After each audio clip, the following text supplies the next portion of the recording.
Rumoi, a quiet, almost desolate, and awe-breakingly beautiful Japanese town, has been a source of inspiration for the writer for a very long time. Often dreaming about the village, ruled by blooming flowers and bees, the writer is thinking of a story entangled with the vision of its streets. Now he thinks of a character, coughing in the hurricane of her lies, faced with predicament and life-changing dilemma. The writer's name is Ryohei, and he has been living in Seoul for only a day now. He is walking through sunny streets, enjoying the delightful morning, when another important character of the story, Yoon-hee, is having seemingly one of the worst mornings of her life. Lighting a cigarette, her partner's expression shows as much energy and happiness as the grumpy cat's. Listening to her dramatic monologue, however, it is soon realized that she's only acting, talking about the truth and honesty. He pours coffee from an empty cup. Meanwhile, the writer continues to be delighted by the sun. He is clearly looking for some address as he walks. It is all as if some mellow guitar music is always following him through the air, wherever he goes. Comparatively, a mixture of Fifth Symphony and heavy metal follows Yoon-hee and her partner back in the practice room. This time, we learn that the other person isn't her partner. She is her acting teacher, and as it appears, she has a long way to go and a lot of effort to put into Yoon-hee's acting. The girl is terrible. The teacher tries to challenge her by making comments about her lousy art, but the girl doesn't really care. She has a date to attend. Coming out in the sun, she smokes a cigarette, or at least tries to, and takes out a photo to catch a pretty scene in front of her on camera. This is when the two main characters meet each other for the first time. Ryohei is Japanese, and Seoul is completely unknown to him. Coming by the girl by pure chance, he asks her to help with directions. And the communication between them is both delightful and funny. Trying to speak with one another in a mishmash of broken English, Japanese, and Korean, they go practically nowhere, but still, they are so nice to each other that it brings a smile to one's face to see their conversation. Thanks to the language barrier, the girl fails to give Ryohei a direction, but she offers to help in other ways. They can look for a place together. Walking through the sunlit Seoul, they scarcely say a word, but it doesn't really matter. The boy must be surprised by the kindness of the stranger as he follows her across narrow passageways and past old gossiping women. It is all colorful as the city turns into a jazz musician. Speaking of jazz musicians, Yoon-hee has a lot in common with them too. Just like them, she has no idea where she's going. Surprisingly though, she still finds the place where Ryohei wanted to go. For better or for worse, however, it turns out to be closed until 2 p.m. The writer is not really happy about this encounter. He had to meet somebody, and the person clearly made a mistake when setting the time for the meeting. From another angle, however, he has an hour to spare. Being the best flirtier ever, he tells Yoon-hee initially that he will wait here, but then realizes that he should thank the girl for her help. Learning that there is a cafe around the corner, he offers to buy her a coffee as a thank you. Yoon-hee looks at her phone for only a moment to check if she has time until another date, and only then does she agree to go. Over the coffee table, the two learn that both do practically the same for a living. They lie. Ryohei has only published one book that came out in Korea 6 months ago, so now he is here for a presentation to give the sales a little nudge. As the minutes go by, a very nice relationship is established. Ryohei gives her a compliment, emphasizing that he likes her, and Yoon-hee expresses her will to read his book. But soon, her phone begins to explode with messages. She has to rush to another date, and so, swaying their heads and waving their hands, the professional liars say goodbye. Seoul was truly at his best that morning. Sneaking inside the story as the third main character, it guides Yoon-hee through the streets as the girl lies her way toward her date. Meanwhile, the writer gazes at grass, grown out of a crack in a tile roof, when his publisher approaches him from behind. They are drinking tea in the next scene, when the publisher tells the writer the worst thing that he can say at this moment. In the last 6 months, only a little over 100 copies of Ryohei's books have been sold. It all seems so terrible, but the publisher says that the sales are just picking up. He must be a professional deceiver as well. Back to Yoon-hee. Her date seems to be one of the worst kinds of individuals, wailing about the time he is sparing and the sacrifices he is making to meet the girl. He makes her walk miles to meet him. He is hiding his face as they walk through the less hilly part of the park. As it turns out, he is an actor as well, playing in an unpopular morning drama. The only people who watch him are desperate housewives, but he still has the arrogance of Bradley Cooper. After learning that his girl showed away to a Japanese guy, he gets mildly upset, emphasizing that she always lies to him. He underlines that this problem must be solved. Unfortunately, however, he notices none of his own problems, namely, his arrogance and delusional hiding. The young man even avoids walking closer to his girlfriend in public. Meanwhile, as Seol continues to be a mellow guitar player, Ryohei meets his editor, Mi-sun. From her expressions and the way she communicates with the publisher, it is obvious right away that there is something really wrong with the book. Comically and tragically at the same time, the young writer soon sees what the problem is with his own eyes. There are only 2 people attending the party. Ryohei does look hurt, but somehow, he still manages to come up with a plan to make this afternoon somewhat better. Looking over at the 2 old women in the audience, he offers to grab a coffee together in a nearby cafe. Walking through the street, the group appears to be engaged in the mellowest funeral procession of all time, as they make their way towards the cafe. Back to the couple in the park, the professional liar and the overly self-obsessed are engaged in the most turbulent back and forth. Lies after lies are told, and past problems and struggles are discussed, as the 2 draw further and further away from each other. It is as clear as the cleanest stream of water that there is no trust or love between the 2. The self-obsessed narcissist and the bored girl, addicted to lying, truly make the best couple. Additionally, they both have the funniest ringtones. They should marry each other and make babies immediately. What's the wait? Walking back from the park, however, something that will ruin it all slips from DiCaprio's tongue, and everything is over. Being emotional after his sunglasses are stolen by Yoon-hee, he calls her by the name of another girl, and thus reveals that he's cheating. The relationship is over. Meanwhile, the writer is explaining the subject of his book to the women. As it turns out, he writes about people's selfish desires in relationships. To him, love involves a thread of egocentrism and self-obsession, and presents a challenge to every individual caught in its grasp. He seems to be truly passionate about the stories he tells, but unfortunately, the same cannot be said about his readers. As it appears, they haven't even read the book. They're just some wanderers who came by a pretty place and decided to check it out. Back to Yoon-hee, her funny ringtone keeps going on and off as the hotshot actor keeps calling her number. Gazing at the city landscape, a glimpse of the decision appears on her face. Tying her hair, even her eyes are changed. It is all as if she is switching to another character before another one of her dates arrives. The man thinks that it was his decision to meet her here, but Yoon-hee knows that it was her actions that led him here. First, she posted a picture of this park on Twitter for him to see, and then she arrived at the place that is connected to an important memory of theirs. The man seems genuinely in love. Thinking he is the most melodramatic romantic movie, he emphasizes the magic behind their fateful meeting and offers her to go for a walk. Yoon-hee is truly a master deceiver. When the 2 grab a coffee, she acts distant and mischievous. Silently and calmly, he urges the man to leave their relationship behind and move on, but she knows perfectly well that the man will never do this. Immersing herself in a colorful conversation, the girl remembers the beauty of the net of lies she once told and continues her work.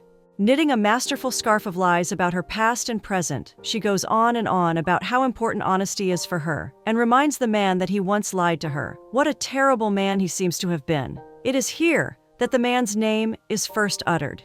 It is Woon Chol, and he truly seems to be affected by the girl's acting. The poor man watches her tears and thinks of them as honest products of a pure heart. It all must be so amusing for Yoon-hee. Soon, a memory is remembered by the man, and we are transported to the past. In their memory, they are walking uphill in a park. Her words and her mysteriousness create a perfect opportunity for Woon Chol to initiate a kiss, and it isn't long after that the man decides to use it. Instead of kissing, however, he embraces the girl warmly and brings a smile to her face. This isn't the smile of a happy person in love. However, it is the smile of a movie director watching a masterful scene she just created.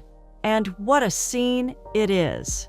Continuing a walk through the greenery, Woon Chol starts to become affected by the heat of reanimated intimacy between him and Yoon-hee. The man makes several mistakes in communication and expresses his desire to start a new, long-term relationship with the girl. His sentences are clumsy as he tries to be poetic about the nature around them and casual when it comes to their future relationship. But the girl has foretold his every word, so she is not surprised. Manipulating him further, she stops, puts on a bright smile, and asks him to kiss her. It would have made a wonderful romantic scene if we didn't know the set of lies that rest behind it. Back to the present, Yoon-hee is waiting for the memory's magic to work. Assured that Woon Chol is well entangled in her net, however, she hears an extremely surprising revelation. As it turns out, the man has decided to shut the door to happiness and get back to his ex-wife. He seems to have no hope of finding someone else, and living his days off in loneliness doesn't appear to be a desirable prospect for him. It brings ambivalent feelings to watch Yoon-hee's reaction. The way tears explode out of her indicates that she might actually be struck by the news. Gasping for air, she hides her face and cries loudly in front of Woon Chol. On another thought, however, this might just be her last and most powerful card in her game of deception.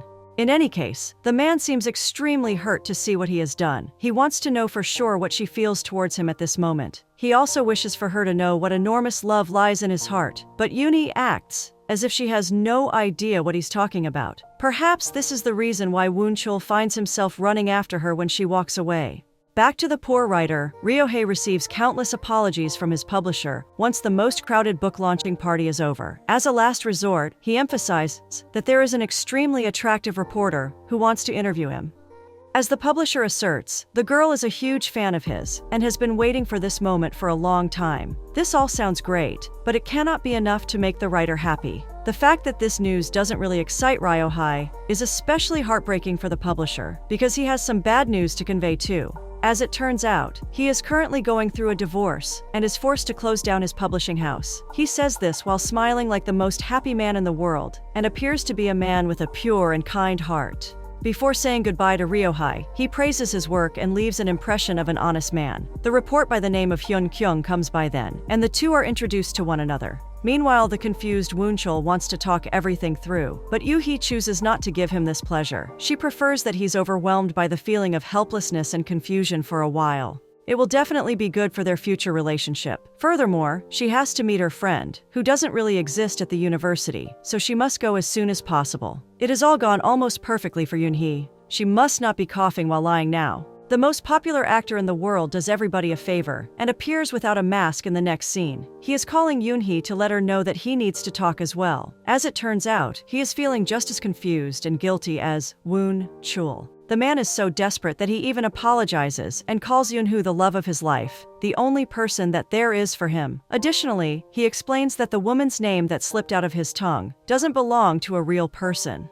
It is only the name of a character that is part of his drama series. When the girl doesn't believe a single word he is saying, however, he turns to attacking again. It all looks as if they will never speak to each other again, but the meeting is still planned. It is comical and tragic at the same time to hear the narcissist actor speak about the possible eternal love between them. The main word that should be emphasized here is possible. The man must love her to the moon and back.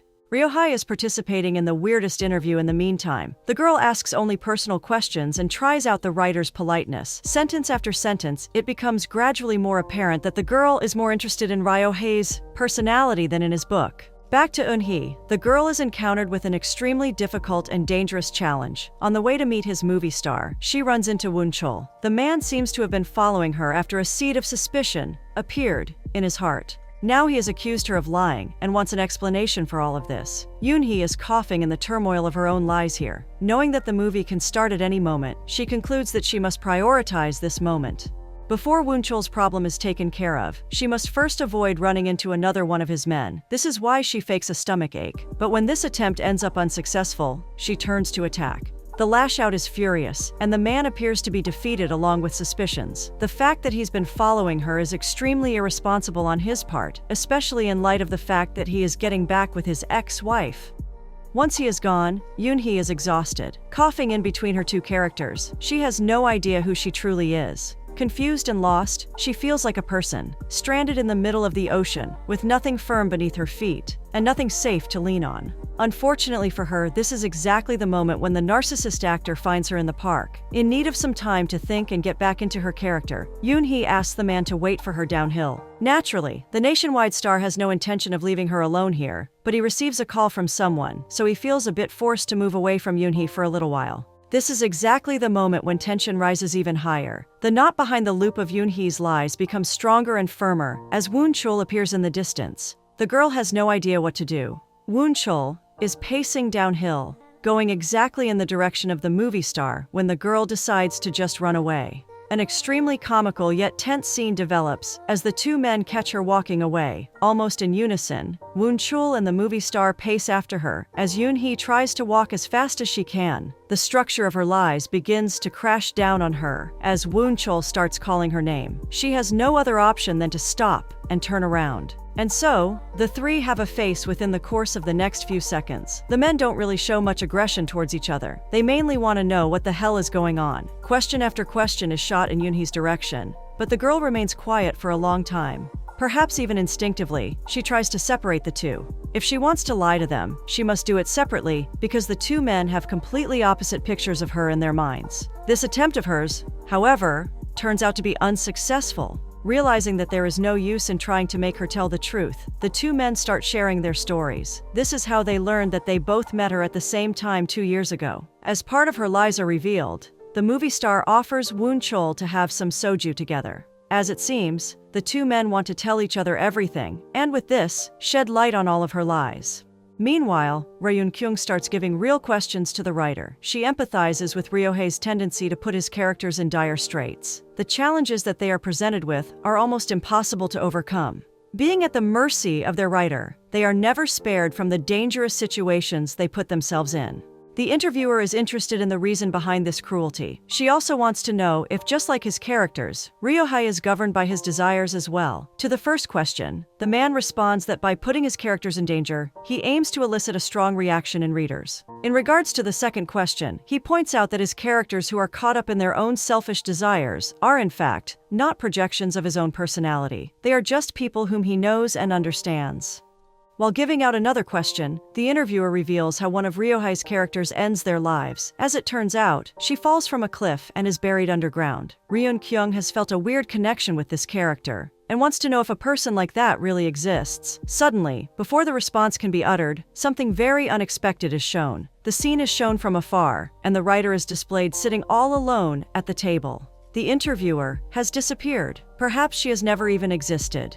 As evening comes in Seoul, Yoon-hee sits alone in the park, speaking to herself. Watching shadows grow over the city landscape, she recites the words of her character. She has clearly gotten better at acting. There is no wonder why. She's been practicing all day.